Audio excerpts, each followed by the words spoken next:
नमस्ते बच्चों, आपका हमारे YouTube चैनल पर स्वागत है। बच्चों, मैं हिंदी में स्टेनो बोलने जा रही हूँ। आप लोग लिखिएगा, अंत तक लिखा करें क्योंकि स्पीड बिगड़ती नहीं बनती है। लिखो।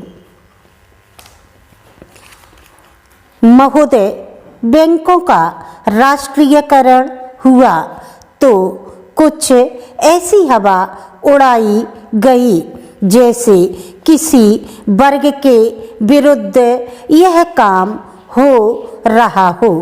मैं साफ कह देना चाहती हूँ कि हम किसी के विरुद्ध कोई काम नहीं करना चाहते।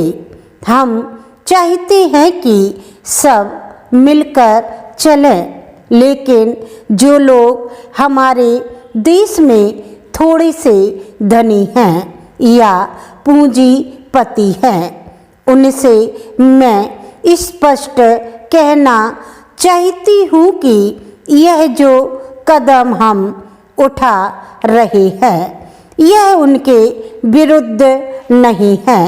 यह तो जनता के हक में है, और जो चीज़ जनता के हक में है वह उनके हक में भी हैं। उनको इसी दृष्टि से इस कदम को और जो भी देश में हुआ उसे देखना चाहिए।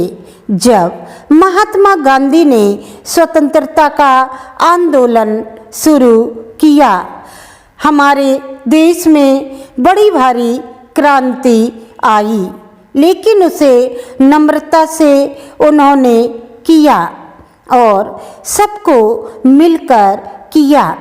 उन्होंने एक बाहरी राज्य को बदलकर अपने देश में एक स्वतंत्र राज्य को जमाया।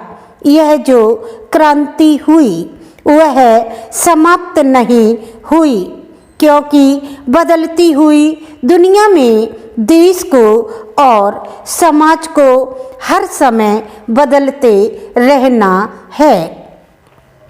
मुझे दुख है कि कुछ आवाज़ें उठी कि जो कदम हमने उठाए वे शायद कुछ बाहरी शक्ति या बाहरी देश या बाहर की विचारधारा की वजह से हम कर रहे हैं, लेकिन मैं यह कहना चाहती हूँ कि यह चीज़ हम यहाँ की जनता के और जो देश में लोकतंत्र के हित में है कर रहे हैं।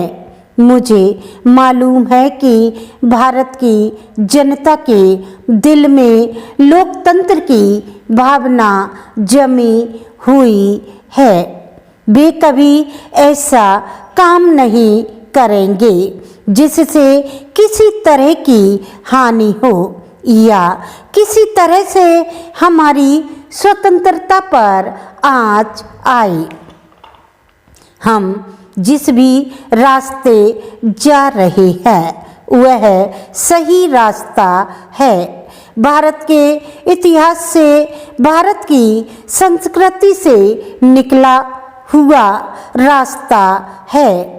हमने इतनी उन्नति की, तब भी क्या कारण है कि कुछ लोगों के मन में अशांति है, असंतोष है। इसी चीज की कमी रही, केवल उन्नति या विकास की कमी नहीं है, क्योंकि मनुष्य को किसी और चीज की भी आवश्यकता है।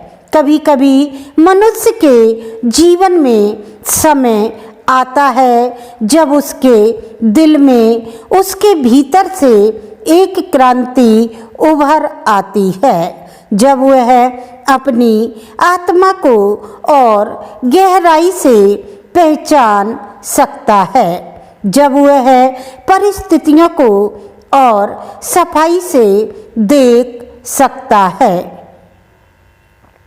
आपको डिक्टेशन अच्छी लगे तो आप सब्सक्राइब करें।